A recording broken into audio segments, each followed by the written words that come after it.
आबिद जुबैरी साहब, कानूनी तौर पर इस करारदाद की कोई अहमियत आपको लगती है या आप इत्तफाक करेंगे हसन अयूब के पॉइंट ऑफ व्यू से कि ये एक बारीक सी वारदात है? रेजोल्यूशन की देखिए, एक कानून तो नहीं होता। देखिए, कानून साज असेंबलीज होती हैं और ये कानून का काम होता है कानून बनाने के। रेजोल्यूशन जो पास होती है उसकी बड़ी अहमियत होती है। हमारे उसमें अहमियत जरूर होती है, चाहे वो बारीक वारदात है या जो कुछ भी। अगर ये जैसे हसन ने फरमाया कि ये अगर चेयरमैन सेनेट की तरफ से आई है तो सर ये बिल्कुल बहुत इसमें सोचने की बात है कि क्यों आई। और इलेक्शन को मुलतवी करने की डिमांड तो काफी अरसे से सुन रहे थे। और देखिए, अभी भी बात जो चली है वो यही है कि अगर पार्लियामेंट से कोई बात आएगी तो वो सबसे सुप्रीम होती है। और हसन साहब ने भी और मुख्तलिफ टाइम पे ये कहा कि और लोगों ने भी कहा कि पार्लियामेंट सुप्रीम होती है, कोर्ट्स को इंटरवीन नहीं करना चाहिए उनके उसमें।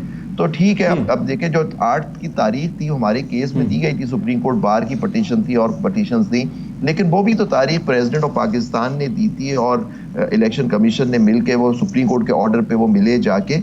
लेकिन सुप्रीम कोर्ट ने तारीख नहीं दी थी 8 की, वो सदर पाकिस्तान ने दी थी।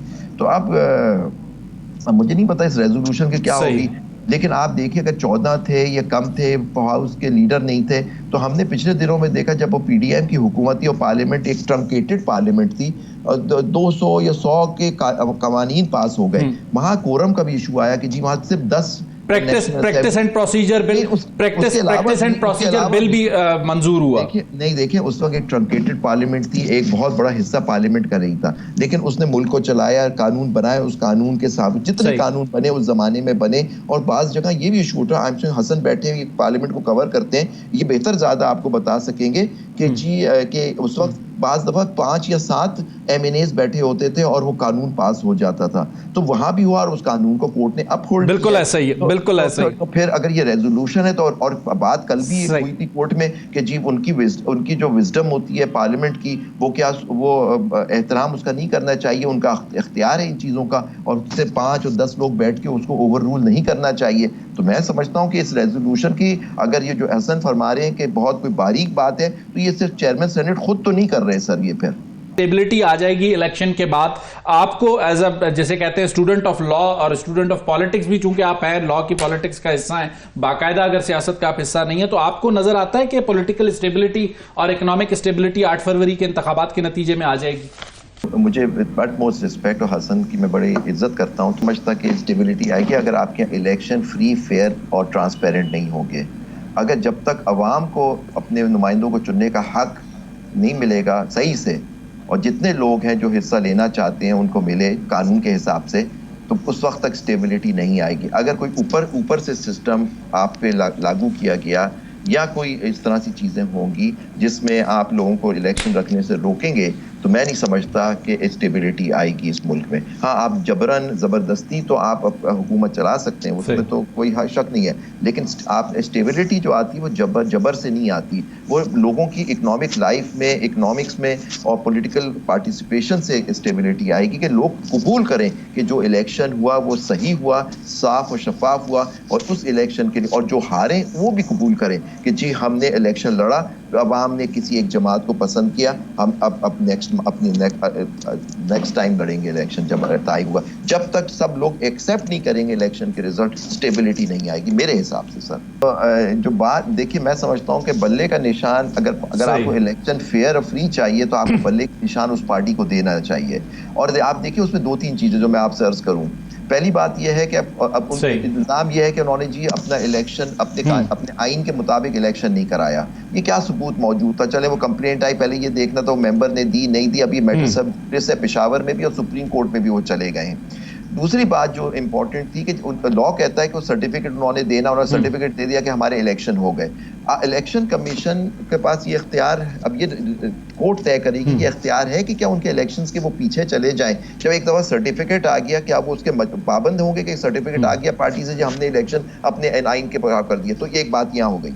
दूसरी बात जो इस केस में सबसे मैं समझता हूँ जो मौजू उठना चाहिए, और मुझे नहीं पता उठेगा या नहीं, लेकिन कानूनी तौर पर बात कर रहा हूँ कि जब इलेक्शन शेड्यूल आ गया, तो क्या ये फिर ये फैसला दे सकते थे उनका इलेक्शन सिंबल लेने से? बेसिकली आपने उन्हें इलेक्शन से फारिग कर दिया। तो तो ये भी देखना होगा, क्योंकि बात जो 215 है, सेक्शन 215 वो कहता है वो बिल्कुल मजाज है। अगर उनका सेक्शन 209 और 10 की वायलेशन करते हैं तो वो सिंबल ले सकते हैं, और वो सिंबल लेंगे तो वो सब्सिक्वेंट इलेक्शन पे उसका इतलाक होगा। जुबैरी साहब जुबैरी साहब जो नुक्ता हसन ने भी उठाया, आप भी उससे एग्री कर रहे हैं कि वही जो नुकात हैं, अपने ही आइन को जो है ना फॉलो नहीं किया पीटीआई ने, इस गलती की कीमत आपको लगता है कि अदा करनी पड़ेगी? नहीं, मैं कह रहा हूं कि जी पहले ये गलती एस्टेब्लिश कहाँ होगी, किसके पास इख्तियार है उसको एस्टेब्लिश करने का? क्या कोई ट्रायल हुआ, क्या उसमें एस्टेब्लिश हुआ कि उन्होंने नहीं किया? अब ये मुझे नहीं पता, मैंने उनका ऑर्डर नहीं देखा इलेक्शन कमीशन ऑफ पाकिस्तान का, लेकिन अब ये बात मैटर सब जुटे से वहां ये बात उठेगी। लेकिन जो मैं बात कह रहा हूं कि एक दफा इलेक्शन शेड्यूल होने के पास क्या अगर उनका इख्तियार भी था, क्या इलेक्शन शेड्यूल आने के बाद वो उनसे सिंबल ले सकते हैं? नहीं, या वो अगले इलेक्शन पे उनका ऑर्डर होगा, अगला इलेक्शन 5 साल के बाद होगा, क्योंकि इलेक्शन शेड्यूल आने के बाद ये इलेक्शन शुरू हो जाता है। मैं लीगल आपसे बात कर रहा हूँ, ये देखना होगा, कोर्ट इस पे फैसला करेगी कि बात ले सकते हैं वापिस से नहीं। और आपने दूसरी बात की 62(1)(f) की, जो हसन बात कर रहे हैं बिल्कुल सही है, क्योंकि देखिए, लेकिन मैं समझता हूँ कि दो चीजें हैं। पहली बात तो कोर्ट ने फैसला ये करना है कि वो जो पिछले केसेस है, समीउल्लाह बलोच जिसका आपने बड़ा नाम सुना होगा आजकल, वो सही, कोर्ट उससे एग्री करती है, उसको ओवर रूल करती है कि जी वो फैसला गलत था। 61 में डिक्लेरेशन ऑफ लॉ का क्या मतलब है? डिक्लेरेशन जब, क्योंकि कोर्ट ने कहा था डिक्लेरेशन जब तक रहेगी आप परमानेंटली आप नाअहल हो गए, तो क्या वो सही था या नहीं था? फिर फैसल वाडवा के केस में क्या हुआ? लेकिन जो उन्होंने दूसरी बात की, कोर्ट देखिए, कोर्ट कभी पार्लियामेंट को कानून साजी का हुक्म नहीं देती, कभी नहीं देती, गवर्नमेंट को कहती है, असेंबली को, पार्लियामेंट को नहीं दे सकती। तो ये हो सकता है वो कहे, या कोर्ट मुड़ के कहे कि अगर 232 को उन्होंने मान लिया, तो हमारा इन लोगों का आर्गुमेंट ये था कि ज़ैली कानून से आपने एक अमेंडमेंट कर दी, उसके 62(1)(f) की तशरीह कर दी एक ज़ैली कानून से, तो उसके लिए आईनी तरमीम की जरूरत थी या नहीं थी, ये फैसला वो करें। नहीं थी, अगर ज़ैली कानून सही है तो फिर आईनी तरमीम की जरूरत नहीं। और आप देखा प्रैक्टिस एंड प्रोसीजर में एक अपील का राइट दे दिया गया एक ज़ैली कानून से, यानी पार्लियामेंट के बनाए से कॉन्स्टिट्यूशनल अमेंडमेंट से नहीं, और उसमें आपने देखा 184(3), तो उसको अगर फॉलो करते हुए, अगर ये उन्होंने होल्ड किया 232, ठीक हो गया। एक मिनट के लिए आबिद साहब, पहली तो बात ये देखना है कि वो 9 मई के जो लोग हैं, जो मुल्जिमान हैं, उनका ट्रायल कहाँ हो रहा है? 103 का तो फौजी अदालतों में हो रहा है, ठीक है, बाकियों का मुझे जो टेररिज्म कोर्ट्स में हो रहा है। देखिए, ये जो ट्रायल होता है, ये कौन लीड करता है? स्टेट प्रोसिक्यूशन, उसको केस चलाना होता है, और जब तक आपको सजा नहीं हो जाती, आप उस वक्त तक हमारे कानून के तहत आप बेगुनाह हैं, जब तक आपको नहीं हो जाता। बिल्कुल, जिन लोगों ने 9 मई किया उन्हें सख्त से सख्त सजा होना चाहिए। लेकिन आपने एक और बात की कि देखिए, कानून में तो शहादत दी जाती है ना, वीडियो की, और इस पे जियो फेंसिंग वगैरह एक हिस्सा होता है, लेकिन उसको कानूनी हिसाब से कानूनी शहादत के तहत उसको साबित करना होता है। बर्डन जो होता है आपको केस साबित करने का, वो प्रोसिक्यूशन पे होता है कि वो आए कि जिस आज बंदे ने, जिसके हम आपके खिलाफ केस करें, जो चालान हुआ है, उसने ये किया, उसकी आप सजा दें। कोर्ट तो ये शहादत देख की सजा देगी। अभी केस किसको चलाना है? इनको, मुझे नहीं मालूम कि वो प्रोसिक्यूशन ने कहां तक उसमें केस में किया। फौजी अदालतों में तो आपको तो ट्रायल की इजाजत दे दी है, लेकिन वो जजमेंट अनाउंस नहीं कर सकते। तो ये सारी चीजें देख के फिर ही फैसला होगा। लेकिन आपने बात की कि लोगों को देखिए, पार्लियामेंट्री पॉलिटिक्स में आपका एक मेयार है, आपको आप या तो आप क्वालिफाइड हैं या आप डिसक्वालिफाइड हैं। आज सारी बहस भी आपने सुनी आर्टिकल 62, 63 और इलेक्शन एक्ट के, आप उसके दायरे में रहते हुए अगर आप पे कोई इस तरह का केस देखें, कई लोग जेल से भी लड़ते हैं, उन पे भी इल्जाम होता है, कोई लोग गिरफ्तार होते हैं, वो भी लड़ रहे होते हैं इलेक्शन। लेकिन अगर आप जुर्म कर दें या आप जुर्म, बहुत से लोग, आबिद जुबैरी साहब, आज की इत्तलात ये है कि जुल्फी बुखारी के भी कागजात मंजूर कर लिए गए हैं, वो भी इश्तिहारी मुल्ज़मान में शामिल है।